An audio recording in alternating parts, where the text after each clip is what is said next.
Well, here is William Eugene Asher. He took up the name as Michael Middleton, but before he became William Eugene Asher, which is his natural born name, he was living under the aliases Jason Sims, Danny Mitchell Stevens, Donald Luther Jr., and God only knows. Brenda, why don't you say what he used as a name when he married you? Okay? Then we find out he became Michael Middleton. Well, Michael Middleton married all kinds of people, all kinds of girls that have disabilities and more. Okay? He's also been heard of as being a suspect in Bardstown, Kentucky. Now, when I tell you this, that would be because he has a warrant out of Rutland, Vermont. Now, Rutland, Vermont is where he was for a DUI. They don't want to say what he was driving for a car, and they refuse to use his mugshot so that they can apprehend him.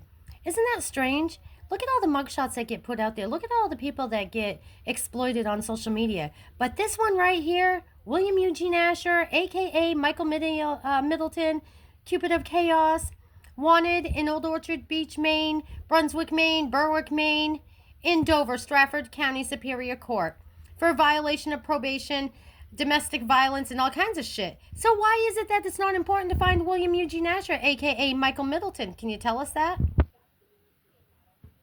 Eric Millar, now the chief of police of New Durham, New Hampshire, was Homeland Security, and he was specializing in cases. What happened to the specialization in this case, huh? How about that, people? Oh, he's also a presenter. Can you imagine that shit? The chief of police of New Durham, New Hampshire. Last year, 2024, he was Homeland Security Officer for Stratford County, New Hampshire. And he recused from the case because he's friends with William Eugene Asher, aka Michael Middleton. Here's the case, and let me tell you something.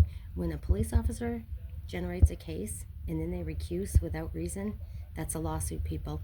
Look it up yourselves. This is Michael Middleton when William Eugene Asher gained extra weight to change his physical identity. And when he did that, he went to the Appalachian Trail. And let me tell you something, this isn't the first time he's done it. Back in the 90s, when he married me and left me and they found him, he was like 200 pounds. So he was a whole lot heavier because he was trying to fit the identification of the person he was impersonating. Well, I just got a phone call, everybody, while I was starting this video, and so it kind of interrupted me. But I want to let you know that it was a good call because here's the thing. Somebody's starting to listen to me. I know you all hear me, but you're not listening when I'm talking, okay? Because if you were, you would already have pen and paper. You would take down the names and the information and the phone numbers as to who to call, and you would write down the questions that you should be getting answers to, okay? If you really wanted to help the other ladies, I don't give a fuck about you helping me, but you could be helping the other wives out there that have been through this, like I'm trying to help them get out of this, okay? Because they've had children that this guy literally made them sign over to orphanages out of state. And that's not cool. It's on the news. It's in police reports. And when he did that, it was to the girl over in Ohio when he was Michael Middleton back a few years ago. So that child is probably a preteen now. But how in the world do you fathom letting somebody get away with this shit for all these years that he has been? Now, when I met him, he was actually 27 years old when I married him, okay? 4 years after meeting him at Sugarloaf Mountain. I didn't know that he had previously had a relationship or even knew my mother's other daughter, okay? And apparently they had a relationship, and then they gained a financial relationship when they stole the deed to my grandmother's home that was left to me and sold it to an antique dealer, which is on Main Street in North Anson, right across from the old Mark Emery School, okay? The big white house there. Yeah, that's literally my house that was stolen from me through William Eugene Asher and Pamela Taylor.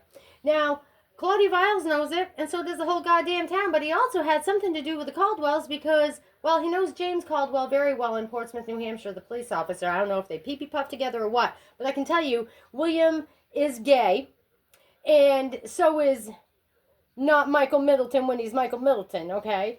But both of them, when he's Michael Middleton or when he's himself William Eugene Asher, they're both these religious speaking freaks, okay? And neither one of them are religious. They're drunks, okay? When he's Michael Middleton and when he's William Eugene Asher.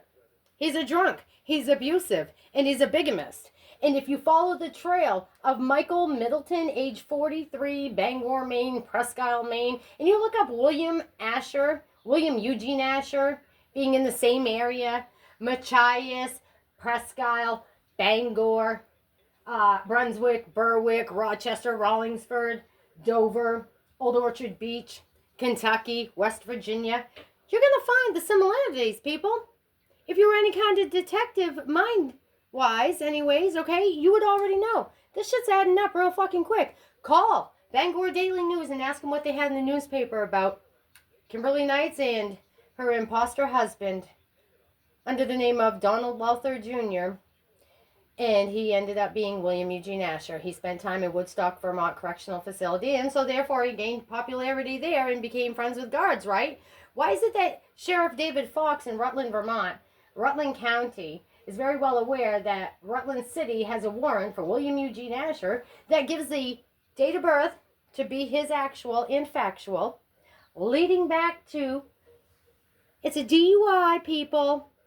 They don't want to give a copy of his mugshot. Why? Well, for anybody else they do. They put people's names and pictures out there all the time saying they're wanted fugitives. So why is it any different for William Eugene Asher? They got Michael Middleton's face out there, but they won't put William Eugene Asher out there. Why is that? But you know what? Seemingly, I still have William's voice on Inside Edition when we were on that show. The news show back in 1995 and 96. Oh, yes, I've got those recordings with his voice, and it hasn't changed. Okay? When he was Michael Middleton on the news and in the court. And Stratford County Court at that. He was there again just last year. So his voice is on recording, and I requested a transcript of it, and they won't give it to me. But you know what? Somebody was on the phone listening in, and they got it on record, and they shared it with me. So there it is. I've got his voice from 1995 and 96, right straight through to 2025. You can't even deny it. So, again, he was in Camden, Maine, and he was arrested in 2012 there. He was arrested in 2011 or 2012 in Waterville, Maine, okay, on an old warrant there when we lived in Vassalboro, Maine. He was, again,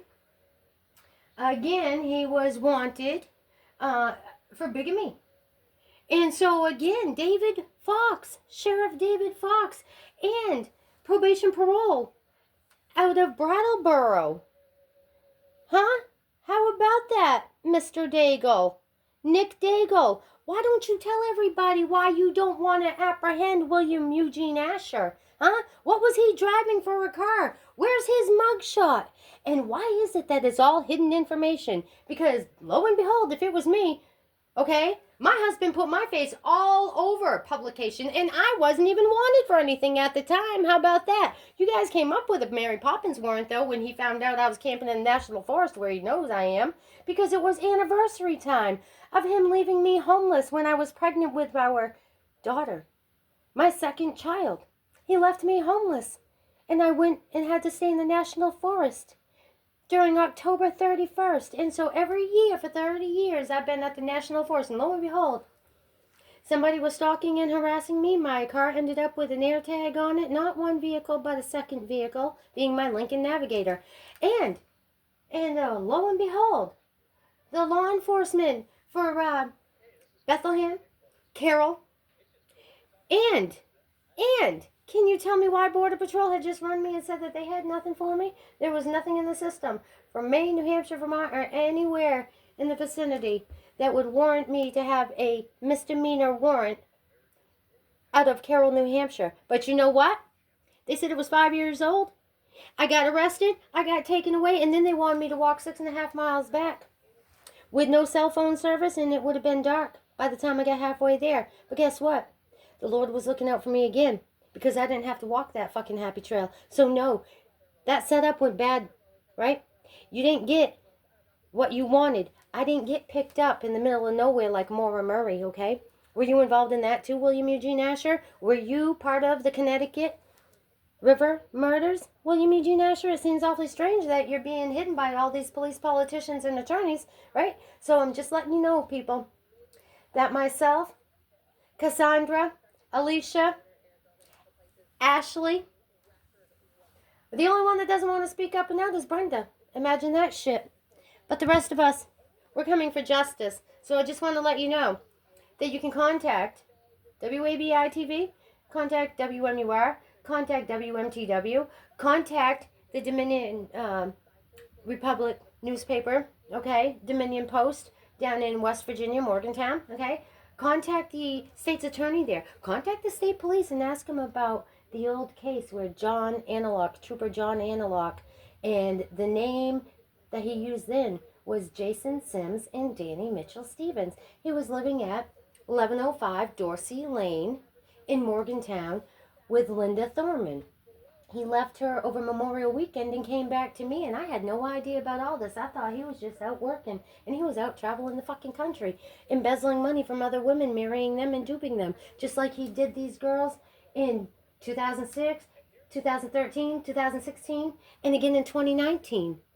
Right there, from Exeter, New Hampshire. He took her and they moved to Berwick, Maine, and he brought her back to Dover, New Hampshire and married her and abused her. In the state of Maine, Old Orchard Beach, where he claimed address, and he has other charges under Michael Middleton, okay, as well as charges at Presque Isle, Maine and Bangor, Maine, for domestic abuse and violence. So I blame all of the police, politicians, and Janet, Cocaine Jane, Janet Mills, and her no excuse for abuse. So if you ladies that are married to my husband, as well as being your husband, I mean, I don't take full credit for this now. If you're hearing me, reach out to me, because I'm sharing all the information. I've got the signatures from a few of our marriage certificates, and I'm going to utilize them because seemingly enough, they're all alike.